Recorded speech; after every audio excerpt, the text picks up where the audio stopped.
the trailers don't give too much away. I was skeptical. I was kind of bummed out that I saw the trailers at first because I was like, damn, is this going to be an Abigail situation where it's going to ruin my enjoyment? No.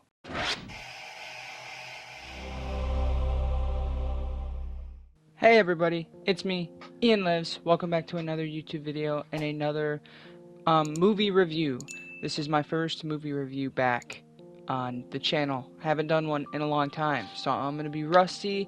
I'm going to forget my formula. I'm going to mess everything up. I'm not going to know what I'm doing, but whatever. Today we're talking about one of my most anticipated movies of this year, and luckily it came out in January, so we already have it. Don't have too long to anticipate. I was going to catch it in theaters, but didn't have enough time. That is Companion. I saw trailers for it. It looked interesting, and I'm a huge fan of, what is her name? She's been in a lot of good movies lately. Sophie Thatcher. She was just in Heretic, which I really liked. She was good in Boogeyman, even though I wasn't huge on Boogeyman. She was still good in that movie. She was also in Maxine. Yeah, she has been on a roll lately, so I was excited to see what she was going to bring to Companion. It also has Jack Quaid in it and Lucas Gage, some of my more favorite modern actors.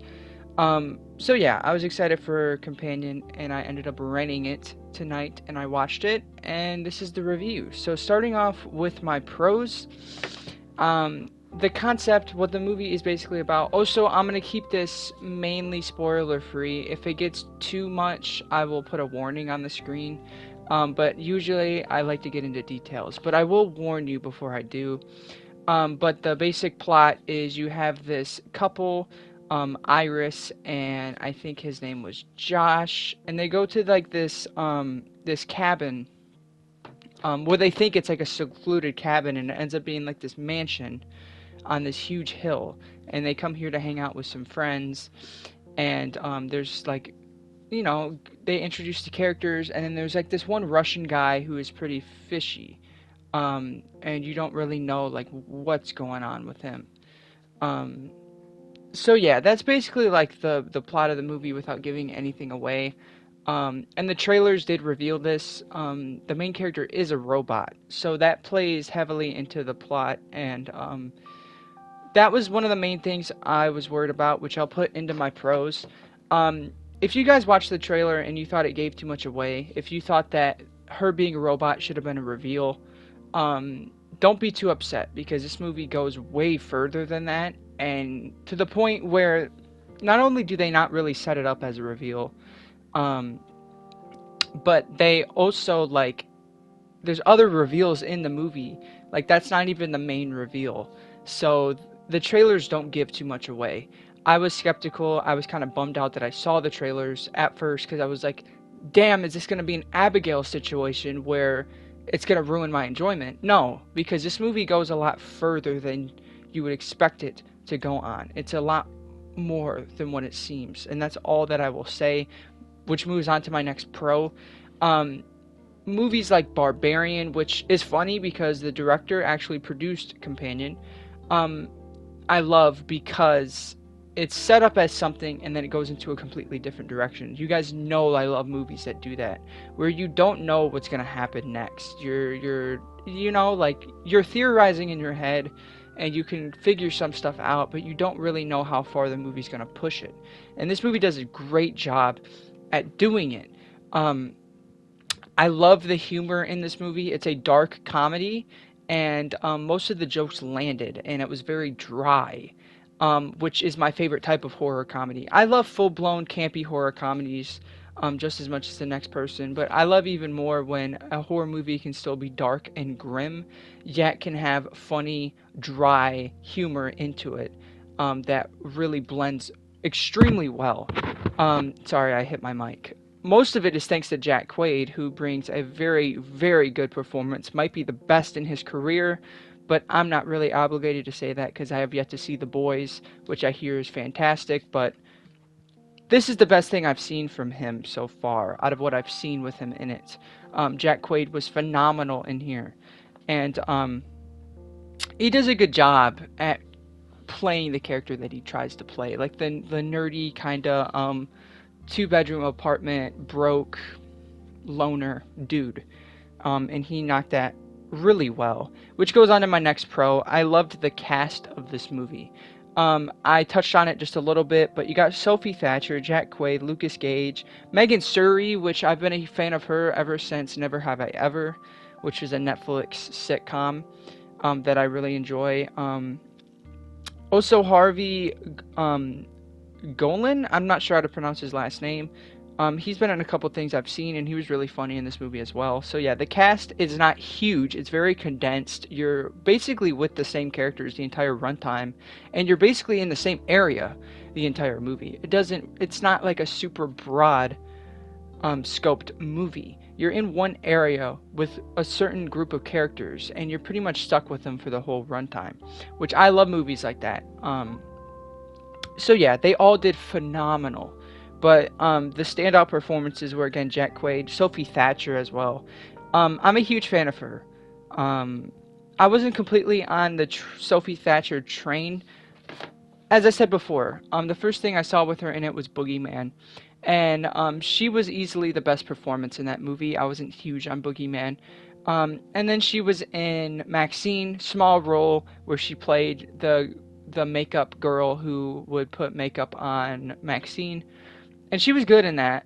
And then she was in Heretic. That's when I was like, whoa, this actress, you need to keep your eyes peeled on her because she has something special. And then Companion just proves that point even more. This is the best role I've seen from her as well. And very believable. She does a good job at playing a robot. And again, I'm not going to spoil, but as the movie goes on, different things happen to her, obviously, and she portrays it really, really, really well, bringing a very remarkable performance that made the movie work. I could not imagine any other actress in this role. I really couldn't. I think she knocked it out of the park, and it was a very difficult role to tackle. You could have easily messed it up. I think that goes with any movie where you have to play a robot or an android or anything like that. It's hard to do. It's hard to act human but also robot android. You have to kind of do certain things with your voice, and you have to move a certain way. And I think Sophie Thatcher was super believable. So there's that. So, and yeah, Lucas Gage was also really great, but I'm not going to talk too much on that to avoid spoilers. But, yeah, you also get Matthew McCarthy, which is a TikToker who I follow, and it was cool seeing him in this movie. The gore was good. The gore's subtle only because it's kind of like non-existent throughout the first half, and then once the movie starts to ramp up, you get gore out of nowhere. There's a scene that involves a character getting his head bashed for what felt like over a minute. It was insane. And the effects were cool. But also, it's a dark comedy, so you're kind of laughing at how absurd and long that kill scene was. There's also the final act. There's a lot of cool gore scenes as well. So the gore was definitely something that I wanted to touch on. And moving on to my cons, I don't have a bunch to nitpick, but there is certain things that I thought were kind of incomplete with this movie. The first thing I want to talk about is there are certain scenes that felt very, not like kind of rushed, but also just like incomplete. Like there's some scenes and plot points that they don't answer or they don't come back to.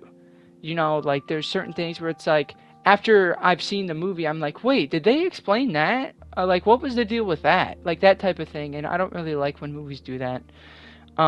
Sure, I also don't like when movies over-explain things, but there's some stuff in this movie I wish they explained just a tad bit more.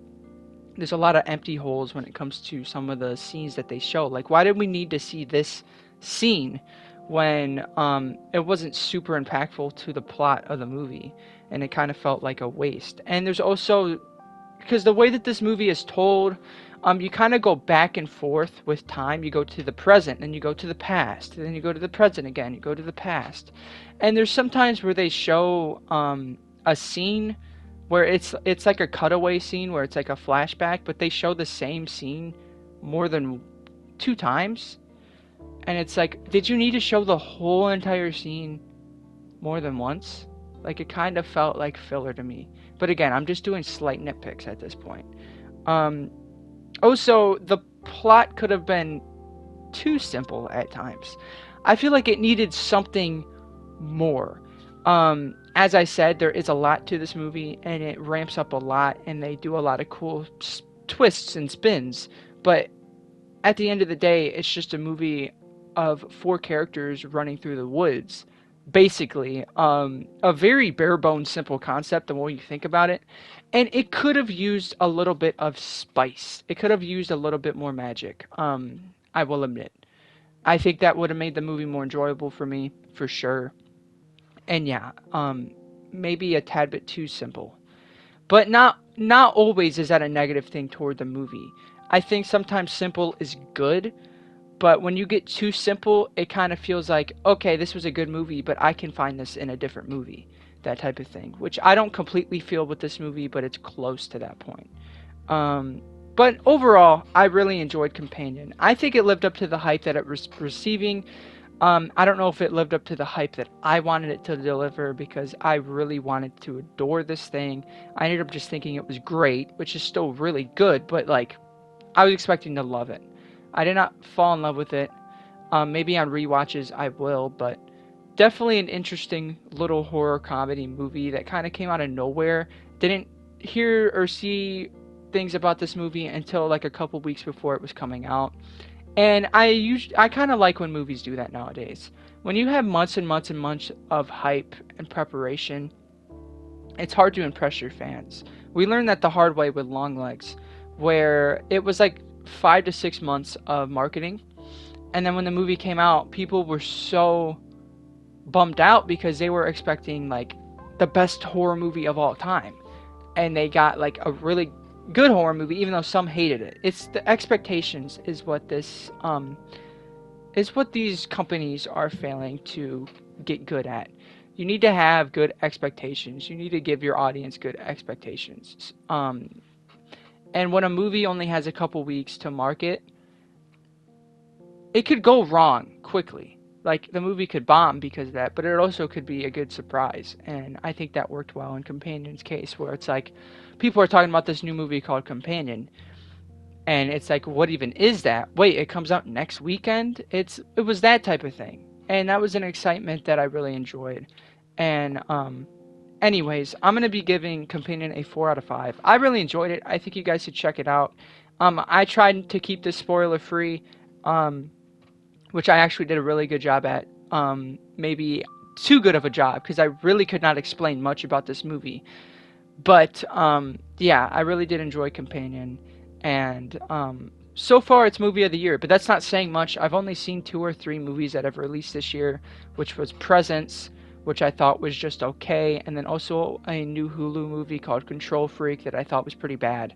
So Companion is easily #1 so far, but I can't see that lasting once I see Monkey, which is my second highest anticipated. So you guys will probably be seeing a review for the Monkey once it hits digital. I don't have time for the movie theater anymore, man. I don't have time for it anymore. And also, they ask for too much money. I'm sorry. I say that, but then I spend the same amount of money to rent it on Fandango. But who cares, you know? We can all complain.